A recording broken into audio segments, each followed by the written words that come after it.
On vient d'entendre Jacques Chirac avait un lien particulier avec le continent africain. Il avait visité une quarantaine de pays. Il entretenait même des liens personnels, voire amicaux, avec certains dirigeants comme le Gabonais Omar Bongo ou le Burkinabé Blaise Compaoré. On va en parler avec vous, Vincent. Et je remercie beaucoup d'être avec nous en plateau. Vous êtes grand reporter à l'Express et vous êtes spécialiste de l'Afrique. Il était surnommé Jacques Chirac l'Africain. A-t-il été le président français qui avait le plus de liens, en tout cas des liens étroits avec ce continent africain? Ce qui est certain, c'est que de tous les présidents de la Ve République dont j'ai pu couvrir tel ou tel voyage sur le continent africain, c'est celui qui s'y sentait le mieux, le plus à l'aise. Il ne surjouait pas sa sympathie et son amour pour l'Afrique. Il y avait quelque chose là d'impulsif, de profond, d'authentique, de presque charnel, d'entier. Vous savez, pour faire le lien avec le reportage précédent, il y a ce dogme qu'on appelle le cartiérisme, une théorie qui se résume à cette formule: la Corrèze avant le Zambèze. En gros, la France et son voisinage avant les enjeux lointains. Eh bien, Jacques Chirac, c'était la Corrèze et le Zambèze. Et je dirais presque au même niveau d'attachement.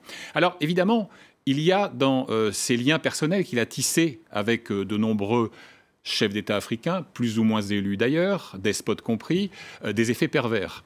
L'effet pervers principal, c'est de parasiter la diplomatie. Je me souviens m'être trouvé à Madagascar dans une période extrêmement tumultueuse de la vie politique de la Grande Île, et l'ambassadeur qui était en place à l'époque me dit « Je suis tétanisé. Le seul message qui me parvient, c'est « Tu ne bouges pas un cil. Le président s'occupe de tout. » Et alors, quand par exemple Omar Bongo Ondimba, que vous avez mentionné à l'instant, a vu les juges français commencer à ouvrir le fameux dossier des biens mal acquis, il était l'un des 3 chefs d'État à être incriminé dans cette longue procédure, qui d'ailleurs n'est pas éteinte à ce jour.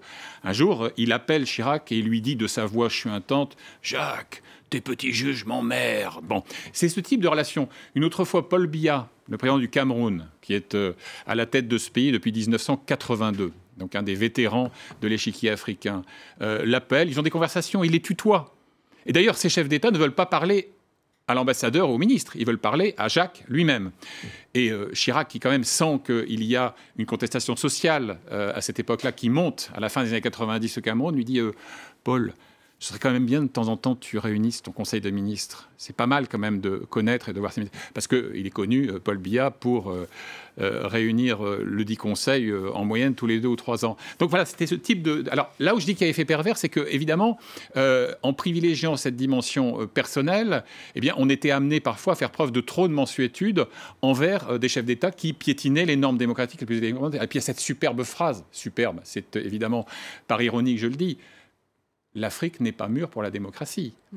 Le pire, c'est pas que Jacques Chirac l'ait dit, même si cet essentialisme a quelque chose de navrant, c'est que, hélas, plus d'un despote africain partage ce jugement. Mais on peut aussi lui reprocher son manque d'engagement, notamment sur les droits de l'homme. Impossible de ne pas penser à sa visite dans la Tunisie de Ben Ali, où il était attendu sur cette question-là. C'était un paradoxe vivant. C'est à la fois le même Jacques Chirac qui défendait la taxe sur les billets d'avion pour financer le développement de l'Afrique, qui critiquait le libéralisme bête et brutal de l'OMC, l'Organisation mondiale du commerce, et qui effectivement soutenait à bout de bras et au-delà du raisonnable des chefs d'État indéfendables. Et d'ailleurs, moi je me souviens d'une scène très particulière. Nous sommes le 19 janvier 2001, sommet Afrique-France à Yaoundé, au Cameroun. C'était l'époque où les chefs d'État de temps à autre descendaient au bar de l'hôtel pour discuter de manière informelle avec les journalistes. C'était donc à peu près au siècle dernier.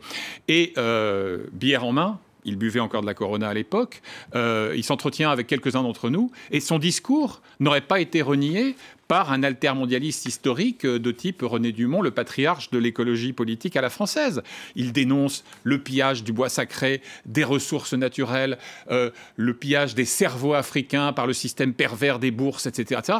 C'est incroyable. Et on s'est dit, c'est donc celui-là aussi qui, par ailleurs, a profité des largesses du système ELF, dont on sait que le patron était plus puissant que le ministre des Affaires étrangères dans les années 70 et 80. Donc, vous voyez, c'est un homme de paradoxe. Mais s'il y a une unité dans cet homme de paradoxe, c'est que, et ça, j'en étais le témoin plus souvent qu'à mon tour, il avait un attachement sincère et authentique pour non seulement l'Afrique, ça c'est facile, mais pour les Africains aussi.